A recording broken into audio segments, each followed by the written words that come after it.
I tried hard to be proud of my service, but all I could feel was shame. And racism could no longer mask the reality of the occupation. These were people, these were human beings. I've since been plagued by guilt anytime I see an elderly man, like the one who couldn't walk, who we rolled onto a stretcher and told the Iraqi police to take him away. I feel guilt anytime I see a mother with her children, like the one who cried hysterically and screamed that we are worse than Saddam as we forced her from her home. I feel guilt anytime I see a young girl, like the one I grabbed by the arm and dragged into the street. We were told we were fighting terrorists. The real terrorist was me, and the real terrorism is this occupation. Racism within the military has long been an important tool to justify the destruction and occupation of another country. It has long been used to justify the killing, subjugation, and torture of another people. Racism is a vital weapon employed by this government.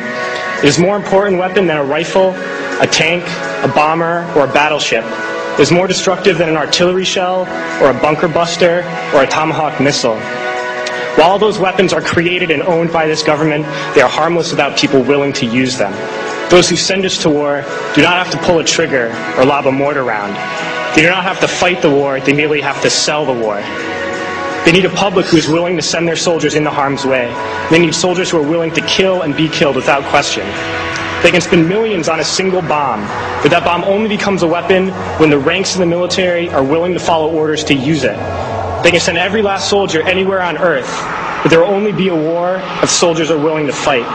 And the ruling class, the billionaires who profit from human suffering, care only about expanding their wealth, controlling the world economy.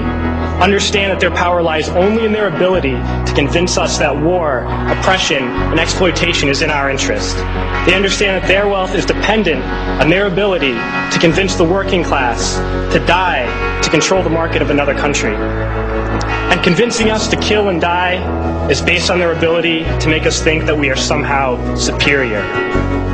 Soldiers, sailors, Marines, airmen have nothing to gain from this occupation. The vast majority of people living in the U.S. have nothing to gain from this occupation. In fact, not only do we have nothing to gain, but we suffer more because of it. We lose limbs, endure trauma, and give our lives.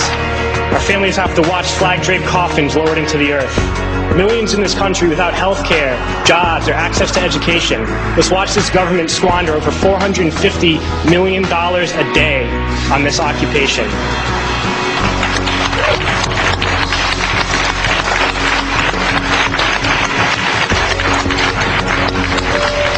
Poor and working people in this country are sent to kill poor and working people in another country to make the rich richer. And without racism, soldiers would realize that they have more in common with the Iraqi people than they do with the billionaires who send us to war.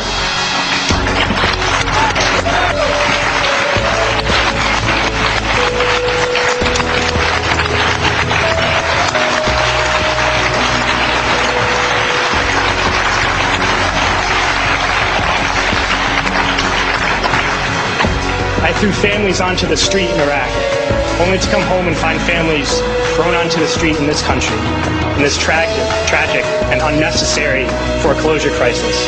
We need to wake up and realize that our real enemies are not in some distant land. They're not people whose names we don't know and cultures we don't understand. The enemy is people we know very well and people we can identify. The enemy is a system that wages war when it's profitable. The enemy is the CEOs who lay us off from our jobs when it's profitable. It's the insurance companies who deny us health care when it's profitable. It's the banks who take away our homes when it's profitable. Our enemy is not 5,000 miles away. They are right here at home. If we organize and fight with our sisters and brothers, we can stop this war, we can stop this government, and we can create a better world.